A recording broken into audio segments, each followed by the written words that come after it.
Hello, everybody. Now, yesterday at Glastonbury, there was a big furore because some person that I've never heard of before, and probably most people in the world have never heard of before, went on stage and said some things that wound a lot of people up. And this is this person who is called Bob Vylan. And he said a couple of things. One was to do with Palestine, and he went into chanting death, death to the IDF. And he said that a number of times. Palestine will be free, inshallah. Obviously, some Muslim content in there. And then he also, later on in the set, or perhaps before, I'm not sure, but after a song, he then went into saying, "You want your country back? F you all. You're not going to get your country back," which I think is deplorable. So let's remove him from the stage. I'm not going to play his actual sayings and chants and the words that he said. You can look them up. They've been widely circulated all over social media and the mainstream media, because everybody is wound up by this and is like talking from one side or the other about what happened here, what should be done about it, and so on. Well, let's take the first thing first, the Free Palestine, death to the IDF. Now, there's a lot of people who are on the right that I know, because I'm on the right. I'm very comfortable with that.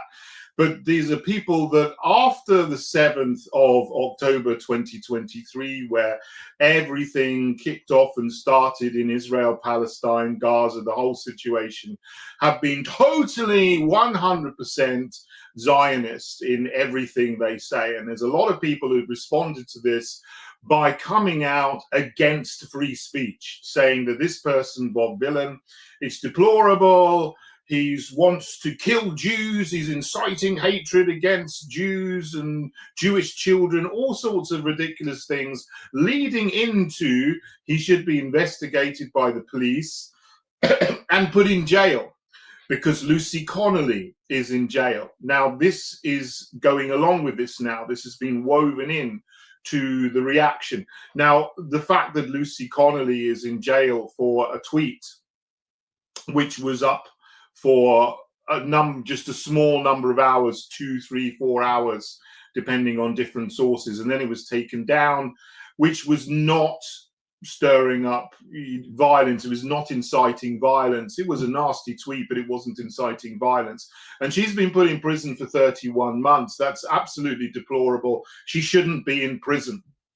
But some people on the right are tragically mirroring the cultural Marxist left. And the cultural Marxist left has for 50 or 60 years been agitating against free speech, to the point where now you have people like Lucy Connolly, who is in jail. The tragedy of the reaction to what happened in Glastonbury yesterday and this man shouting death to the IDF is that people on the right are now mirroring the left and calling for him to be arrested and put in prison because Lucy Connolly is in prison. And I think these things go together. I don't think he should be put in prison.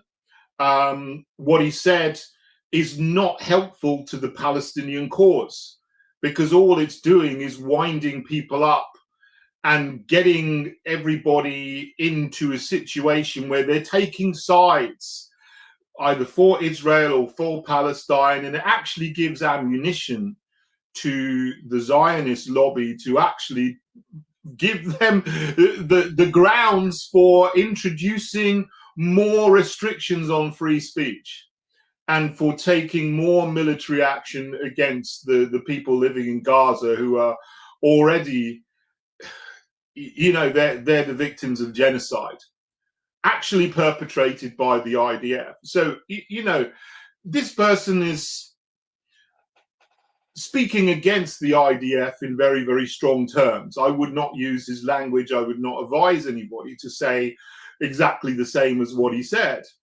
But I certainly would be highly critical of them. And I certainly would say that, yeah, the charges of genocide against Netanyahu and people in his regime and people in the IDF who are carrying that out are valid, and all those people should be tried and punished for the genocide that they're committing.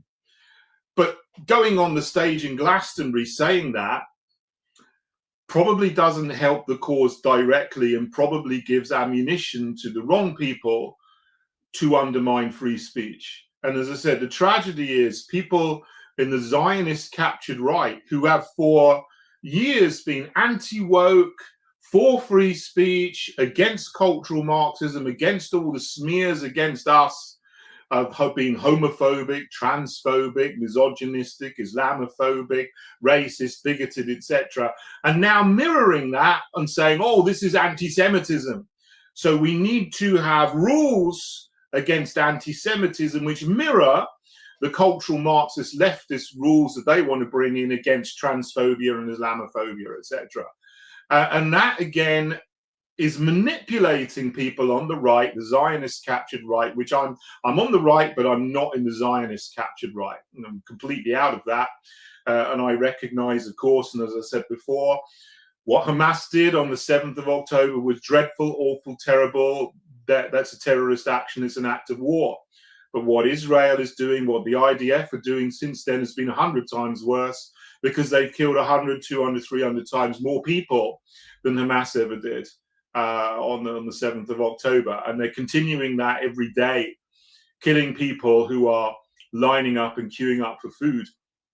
So the tragedy is the people on the Zionist captured right, as I was going to say, are now being manipulated to agitate against free speech, to undermine the free speech that they've actually said that they support for the last 50 years on the basis of just some silly muppet going on the stage at Glastonbury and making a chant which has wound everybody up. And obviously then this leads into two other things that the powers that be, the cabal in this country, what they want to do. They want to stir up a civil war. And you've got people going round saying there's going to be a civil war, civil war, civil war. I've just started to hear this year. All over the place, people are talking about it on chat shows, talk shows, talking head shows, interviews, social media posts and comments in the right, the alternative right, if you like. Talking about there's going to be a civil war. Well, there isn't necessarily going to be a civil war, and we need to avoid that at all costs, because the point of having a civil war between the people that are now again being pushed into certain camps by this things like this that happened yesterday, which rile people up and get people into an agitated emotional state, is to go, right, we're in this faction and they're in that faction, move them apart, wind them up, and then get them to fight each other. Like the metaphorical red ants and black ants in the jar. And that's what's happening to people. What we have to do is ignore it and just say, look, we're not going to have a civil war. We're not going to be wound up. Recognize that this is a psyop. This is a psychological operation to manipulate people into getting wound up. It could be about Israel, Palestine, but it could be about anything. It could be, and these things are real issues, of course. Grooming gangs is a real issue. But we need to deal with it thoroughly, quickly, rapidly, but without getting into street fighting.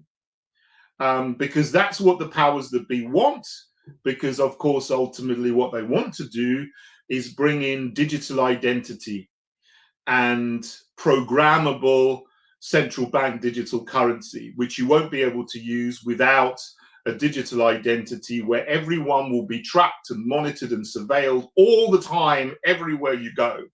And we're not at the moment. There is a lot of surveillance going around. You can avoid a lot of it if you don't consent to it. We should be able to avoid all of it, but that's impossible at the moment. But they want to bring in active control. And they want to get people fighting on the street. They want the country to collapse into the chaos of civil war. So then people will actually go to the government and say, please help us out of this mess that you've actually created by stirring people up and winding people up into two camps that fight each other. Give us some kind of digital ID where we can be controlled so that we're not fighting each other. And then that plays exactly into the hands of the cabal and Palantir and BlackRock and Vanguard and all these hideous companies, you know, cabal companies that are going to make huge amounts of money out of implementing this and running it and maintaining it. And we certainly don't want that, because then all of our freedom will be gone forever.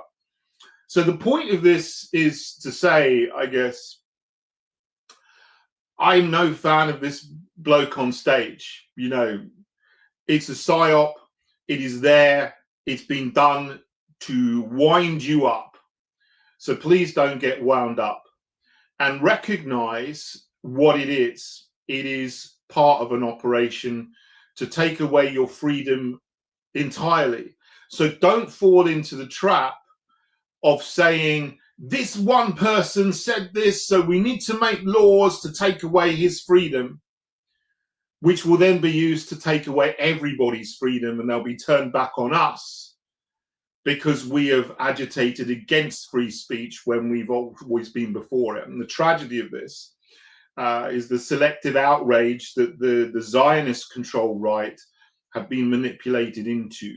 Now, if you're on the right and you've been manipulated into a heightened emotional state after watching this Bob Vylan guy, you need to, in the kindest way possible, I'm going to say, you need to analyze and evaluate your own reactions and your own responses to this. Because if you've been wound up by this, you need to, I think, get to a point where you understand that you are being wound up and you are being manipulated. And you need to get to a point where you are above that and you can discern that and not be manipulated into it, and certainly not being manipulated into speaking against free speech. Remember Voltaire's maxim, and again, Voltaire was an anti-Christian atheist, not someone I'm a fan of at all. But Voltaire, of course, we all know his maxim, I hate what you say, but I will defend to the death your right to say it. And that's been undermined for 50, 60 years by the cultural Marxist left. And now it's being undermined again, tragically, by the Zionist-controlled right. So if you have been manipulated into into wanting this bloke here to go to prison, you are under their psychological control. And if you're watching this and I'm winding you up, I'm not trying to wind you up. I'm just trying to free you from being under that control and under the manipulation that comes from the nudge units and the behavioral psychology experts, which are always trying to get you into an emotional state whereby you will support the solution, the cabal's solution to the problems that the cabal have made themselves. So please evaluate yourself if you are in an emotional state after this, which is, rather than a peaceful, placid state. If you're not in a state where you can just analyze this and see that this is a psyop, think about it and think about how you can elevate yourself to a level of discernment where you can not be manipulated emotionally by these cabal operations. I hope that makes sense. And let's keep on fighting for free speech and the full restoration of all of our fundamental freedoms. Thanks for listening, everyone. God bless you all.